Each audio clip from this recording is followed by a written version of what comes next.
ನಾವು ಚಿಕ್ಕ ವಯಸ್ಸಿಂದನೂ ನಮ್ಮ ಜೊತೆಯಲ್ಲಿ ಎಲ್ಲೆಲ್ಲೋ ಹೋಗಿರ್ತೀವಿ, ಯಾವ್ಯಾವುದೋ ಥರದ ಜನಗಳಿರ್ತಾರೆ.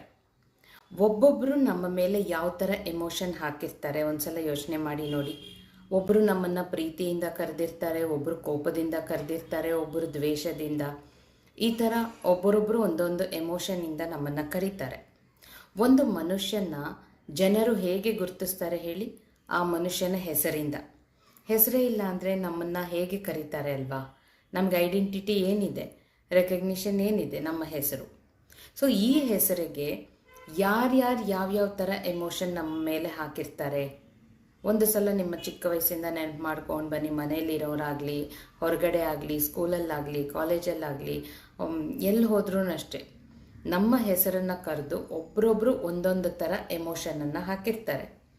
ಅದೇನಾಗಿರುತ್ತೆ, ನಮ್ಮ ಇನ್ನರ್ ಚೈಲ್ಡಲ್ಲಿ ಬಂದು ಸೇವ್ ಆಗಿರುತ್ತೆ.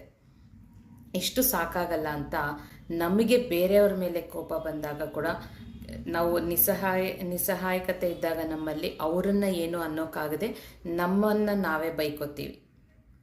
ಕೆಲವೊಮ್ಮೆ ನಮ್ಮ ಕೈಲಿ ಏನೂ ಕೆಲಸ ಮಾಡೋಕ್ಕಾಗಲಿಲ್ಲ ಅಂದಾಗ ಕೂಡ ನಮ್ಮನ್ನು ನಾವು ಬೈಕೋತೀವಿ. ಯಾಕೆಂದರೆ ಅದು ತುಂಬ ಈಸಿ ಅಲ್ವಾ ಎಲ್ರಿಗೂ ನಮ್ಮನ್ನು ನಾವು ಬೈಕೊಳ್ಳೋದು. ಸೊ ಇಲ್ಲಿ ಏನು ಮಾಡ್ತಿದ್ದೀವಿ, ನಮ್ಮನ್ನು ನಾವು ಕೀಳಾಗಿ ನೋಡ್ತಾ ಇದ್ದೀವಿ, ನಮಗೆ ನಾವು ರೆಸ್ಪೆಕ್ಟ್ ಕೊಡ್ತಾ ಇಲ್ಲ.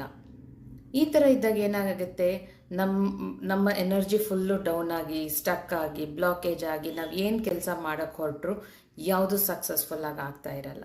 ಹೀಗಿದ್ದಾಗ ಏನು ಮಾಡಬೇಕು, ನಮ್ಮ ಎನರ್ಜಿನ ಕ್ಲೆನ್ಸ್ ಮಾಡಬೇಕು. ಹೇಗೆ ಕ್ಲೆನ್ಸ್ ಮಾಡೋದು? ಹೋಪನೋಪನೋ ಹೇಳ್ಕೊಂಡು ಬೆಳಗ್ಗೆ ಎದ್ದ ತಕ್ಷಣ ಮಿರರಲ್ಲಿ ನೋಡಿಕೊಂಡು ನಮ್ಮ ಎನರ್ಜಿ ಫುಲ್ಲು ರೆಸ್ಟಲ್ಲಿ ಎದ್ದಿರ್ತೀವಿ, ಫುಲ್ ಫ್ರೆಶ್ ಆಗಿರ್ತೀವಿ. ಆ ಟೈಮಲ್ಲಿ ಮಿರರಲ್ಲಿ ನೋಡಿಕೊಂಡು ನಮ್ಮ ಆಜ್ಞಾ ಚಕ್ರ, ಇಲ್ಲಿ ಬೊಟ್ಟನ್ನು ಹಣೆಯ ಮಧ್ಯ, ಎರಡು ಐಬ್ರೋಸ್ ಮಧ್ಯದಲ್ಲಿ ಬೊಟ್ಟಿರ್ತೀವಲ್ಲ, ಆ ಜಾಗದಲ್ಲೇ ನೋಡ್ಕೊಂಡು ಹೆಂಗಸರು, ಗಂಡಸರು, ಮಕ್ಕಳು ಎಲ್ಲರೂ ಮಾಡಬೇಕಾಗಂಥದ್ದು ಇದು ನೋಡಿಕೊಂಡು. ಇವಾಗ ನನ್ನ ಹೆಸರು ತ್ರಿವೇಣಿ ಅಲ್ವಾ?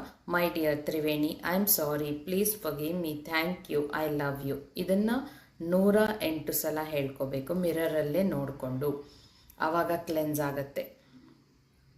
ಅಷ್ಟೇ ಅಲ್ಲ, ರಾತ್ರಿ ಮಲಗೋಕ್ಕೂ ಮುಂಚೆ ಕೂಡ ಮಿರರಲ್ಲಿ ನೋಡ್ಕೊಂಡು 21 ಸಲ ಅಥವಾ 108 ಅಥವಾ 11 ಸಲ ನಿಮಗೆ ಎಷ್ಟು ಟೈಮ್ ಇರುತ್ತೋ ಅಷ್ಟು ಸಲ ಹೇಳ್ಕೊಂಡಾಗ ನಮ್ಮ ಎನರ್ಜಿ ಕ್ಲೆನ್ಸ್ ಆಗುತ್ತೆ. ಆಮೇಲೆ ನೋಡಿ, ಇದನ್ನು ನೀವು ಸ್ಟಾರ್ಟ್ ಮಾಡಿದ್ದ 7ನೇ ದಿನದಿಂದ ನೋಡ್ಕೊಳ್ಳಿ ನಿಮ್ಮ ಲೈಫಲ್ಲಿ ಏನೇನು ಚೇಂಜಸ್ ಬರುತ್ತೆ, ಜನ ನಿಮ್ಮನ್ನು ಹೇಗೆ ಟ್ರೀಟ್ ಮಾಡ್ತಾ ಇದ್ದಾರೆ ಅಂತ.